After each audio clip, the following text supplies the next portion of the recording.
وہ کی جا سکے، جس کا راستہ اپوزیشن روکنا چاہ رہی ہے اسے پارلیمنٹ کے مشترکہ اجلاس سے منظور کروایا جائے۔ اب یہ اجلاس تو بلا لیا حکومت نے، اور یہ ایک پارلیمنٹ کا جوائنٹ سیشن تھا، اور حکومت بہت پر اعتماد بھی تھی کہ مشترکہ اجلاس میں اس کے پاس جو نمبر گیم ہے وہ اپوزیشن سے کہیں زیادہ ہے، اور اس کے اتحادی یعنی Qaf League, M Q M, G D A اور بلوچستان عوامی پارٹی اور جو دیگر جماعتیں ہیں یہ مکمل طور پر حکومت کے ساتھ ہی کھڑی ہوں گی۔ لیکن اس معاملے میں بھی ایک حیران کن سیٹ بیک ہوا جس نے حکومت کو بھی آپ کہہ سکتے ہیں تشویش میں مبتلا کر دیا۔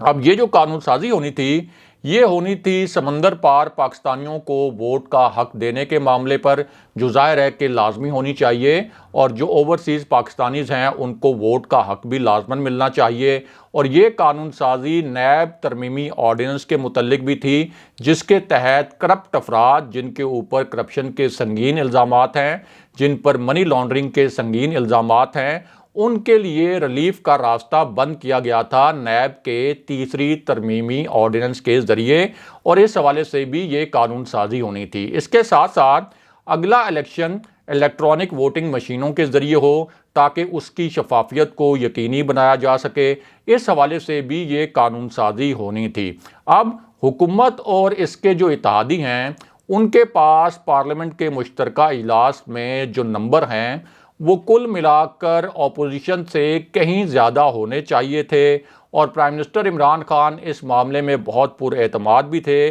لیکن اچانک جو تحریک انصاف کے اتحادی تھے انہوں نے پرائم منسٹر عمران خان کو دھوکہ دے دیا، اور تحریک انصاف کے ساتھ دینے سے آپ کہہ سکتے ہیں کہ وقتی طور پر پیچھے ہٹ گئے، اور انہوں نے وقتی طور پر تحریک انصاف کا ساتھ دینے سے انکار کر دیا، اور یوں یہ جوائنٹ سیشن جو ہے حکومت کو ملتوی کرنا پڑا۔ اب خاص طور پر کاف لیگ جس کی سیاست ہمیشہ مشکوک ہوتی ہے،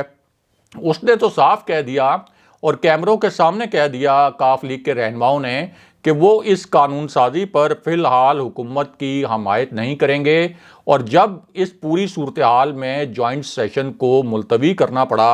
اور وزیراعظم عمران خان سے یہ جو اچانک بے رخی برتی تحریک انصاف کے اتحادیوں نے، اور دوسری جانب جو شہباز شریف کی پراسرار سرگرمیاں نظر آئیں، اور تیسری جانب جو D G I S I کی تعیناتی کے حوالے سے ایک مخصوص صورتحال پیدا ہوئی تھی جس میں یہ تاثر دیا گیا تھا کہ پرائم منسٹر عمران خان اور جنرل باجوہ کے درمیان کوئی تعلقات اب پہلے جیسے نہیں رہے، اگرچہ بعد میں وہ نوٹیفیکیشن جاری ہو گیا تھا، لیکن تاثر یہ بنا کہ جو غلط فہمیاں پیدا ہوئی تھیں وہ اب تک دور نہیں ہو سکیں۔ اس وجہ سے یہ جو تینوں معاملات ہوئے ہیں، یعنی شہباز شریف کی سرگرمیاں، قراردادوں کی ناکامی، جوائنٹ سیشن کو ملتوی جو کرنا پڑا، اور جس طرح سے اتحادیوں نے حکومت کو اور تحریک انصاف اور پرائم منسٹر عمران خان سے اچانک بے رخی دکھائی، تو اس کو جوڑا جا رہا ہے کہ اس کا مطلب یہ ہے کہ سول اور ملٹری تعلقات جو ہیں وہ اب تک ٹھیک نہیں ہیں، اور اس وقت جو سیاست ہے اس کی ڈوریاں تحریک انصاف کے خلاف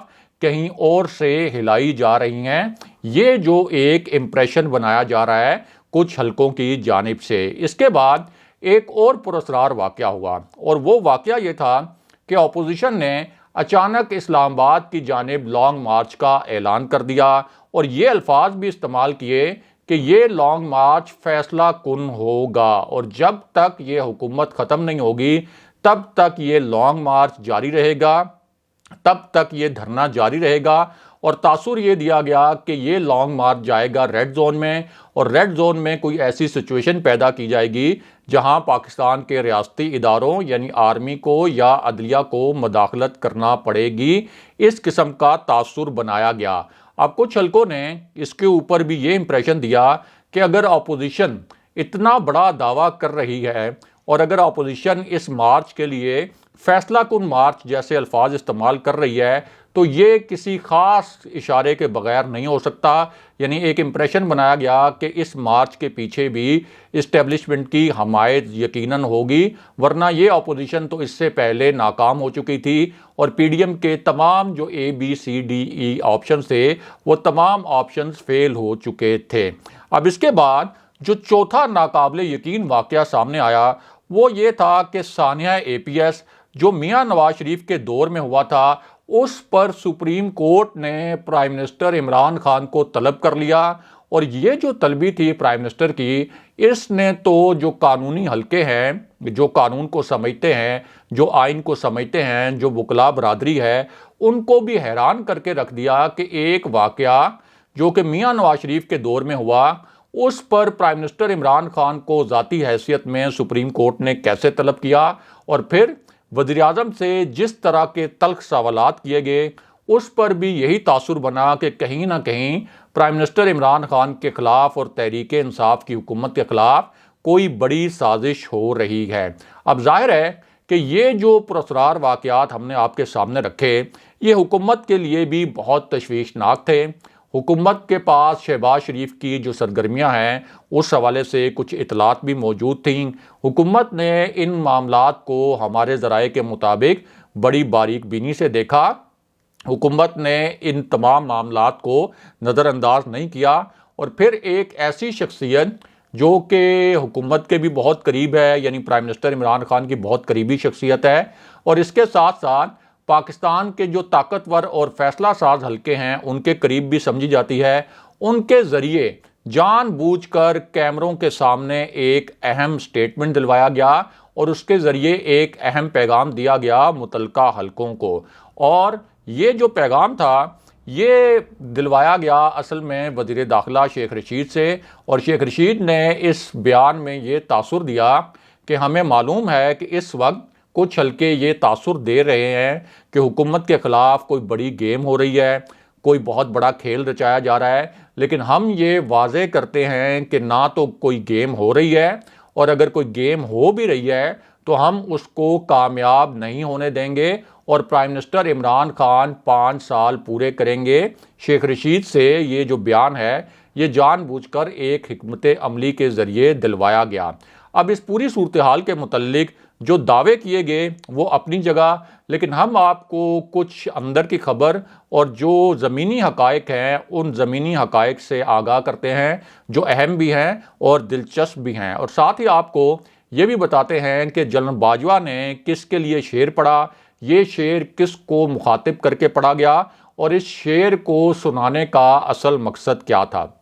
تو معاملہ یہ ہے کہ یہ ایک اعلیٰ سطح کا اجلاس تھا جس میں army chief general Qamar Javed Bajwa, D G I S I general Faiz Hameed, اور اس کے ساتھ ساتھ chief of general staff general Azhar Abbas بھی شریک تھے، اور جو D G I S P R بھی ہیں وہ بھی اس اجلاس میں شریک تھے۔ دوسری جانب شہباز شریف، بلاول بھٹو، مولانا فضل الرحمان کے بیٹے اور جو دیگر اپوزیشن لیڈر ہیں وہ بھی اسی اجلاس میں شرکت کر رہے تھے، اور جو حکومتی ارکان اس اجلاس میں شریک تھے ان میں احمد فراز کے بیٹے شبلی فراز بھی شامل تھے۔ یعنی ایک تو اپوزیشن کے رہنما اس اجلاس میں شریک تھے، پوری عسکری قیادت شریک تھی، حکومتی رہنما بھی شریک تھے، اور حکومتی رہنماؤں میں سے ایک رہنما شبلی فراز بھی اس بہت ہائی پروفائل میٹنگ میں موجود تھے۔ اب شبلی فراز نے چند ہفتے پہلے ایک ٹی وی پروگرام میں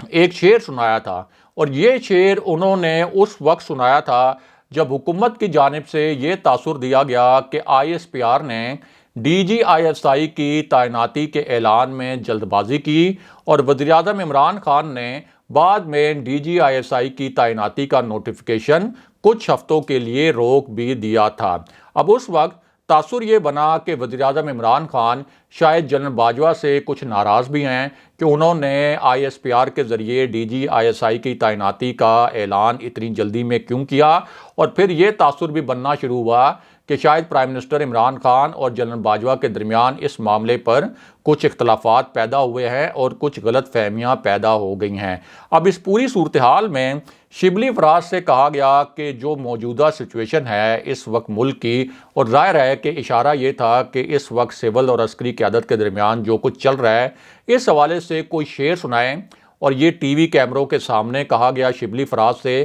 جس پر شبلی فراز نے بہت ہی معنی خیز انداز میں اپنے والد کا ایک شعر سنایا، اور وہ شعر یہ تھا کہ یوں ہی موسم کی ادا دیکھ کر یاد آیا، کس قدر جلد بدل جاتے ہیں انسان جانا، یاد کیا تجھ کو دلائیں تیرا پیما جانا۔ اب یہ جو شعر سنایا شبلی فراز نے، اس سے تاثر یہ بنا کہ شبلی فراز کا اشارہ army chief general Qamar Javed Bajwa کی جانب ہے، اور وہ کوئی جنرل باجوہ کو مخاطب کر کے کہہ رہے ہیں کہ یوں ہی موسم کی عادات دیکھ کر یاد آیا کس قدر جلد بدل جاتے ہیں انسان جانا۔ اب جب شبلی فراز نے یہ شعر ٹی وی کیمروں کے سامنے سنایا تو اس پر بڑے تبصرے بھی کیے گئے، بہت معنی خیز قسم کے تبصرے کیے گئے، لیکن اب جنرل باجوہ نے خود اس شعر کا جو جواب ہے وہ ایک شعر سنا کر دیا، یعنی جنرل باجوہ کی جانب سے بھی اب اس پر ایک جوابی شعر سنایا گیا، اور وہ اس طرح کہ جس اجلاس کا ہم نے آپ سے ذکر کیا جس میں جنرل باجوہ اور دیگر فوجی قیادت بھی شریک تھی اور جو پاکستان کی سول قیادت ہے وہ بھی شریک تھی، اسی اجلاس میں جب جنرل باجوہ نے شبلی فراز کو دیکھا تو وہ ان کے ساتھ بڑی ہی گرم جوشی کے ساتھ گلے ملے اور شبلی فراز کو ان کے والد کا ہی ایک شعر سنا دیا، جس سے تاثر یہ ملتا ہے کہ جنرل باجوہ نے بھی شبلی فراز نے جو ٹی وی پر شعر سنایا تھا وہ شعر سنا تھا۔ اب جنرل باجوہ نے جب گلے ملے وہ شبلی فراز سے تو انہوں نے جو شعر سنایا وہ آپ کے سامنے رکھتے ہیں، کیونکہ جنرل باجوہ نے وہاں شبلی فراز سے گلے ملتے ہوئے یہ کہا کہ رنجش ہی سہی دل ہی دکھانے کے لیے آ پھر سے مجھے چھوڑ جانے کے لیے آ، یعنی جنرل باجوہ نے بھی احمد فراز کا ہی ایک شعر سنا دیا شبلی فراز کو سب کے سامنے، جو یہ تھا کہ رنجش ہی سہی دل دکھانے کے لیے آ پھر سے مجھے چھوڑ جانے کے لیے آ، اور اس پر وہاں جو لوگ موجود تھے وہ بڑے محظوظ بھی ہوئے اور ماحول جو ہے وہ جنرل باجوہ کے اس شعر پر بڑا خوشگوار بھی ہو گیا۔ اور یہی وہ اجلاس تھا جس میں عبدالغفور حیدری نے جنرل باجوہ سے یہ کہا تھا اور یہ الفاظ استعمال کیے تھے کہ یہ اتنا اہم اجلاس تھا، آپ ہر جگہ پرائم منسٹر عمران خان کو اپنے ساتھ لے کر جاتے ہیں، وہ ہر وقت آپ کے ساتھ ہوتے ہیں، تو اس اجلاس میں آپ اپنے دوست عمران خان کو ساتھ کیوں نہیں لے کر آئے؟ جس پر جنرل باجوہ نے جواب یہ دیا تھا کہ پرائم منسٹر عمران خان میرے دوست نہیں بلکہ میرے باس ہیں، اور جب جنرل باجوہ نے یہ جواب دیا تھا تو اپوزیشن پر اس وقت آپ کہہ سکتے ہیں کہ ایک طرح سے بجلیاں گر گئیں، اور جو وہاں لوگ موجود تھے ان کا کہنا ہے کہ شہباز شریف سمیت جو دیگر وہاں اپوزیشن لیڈر موجود تھے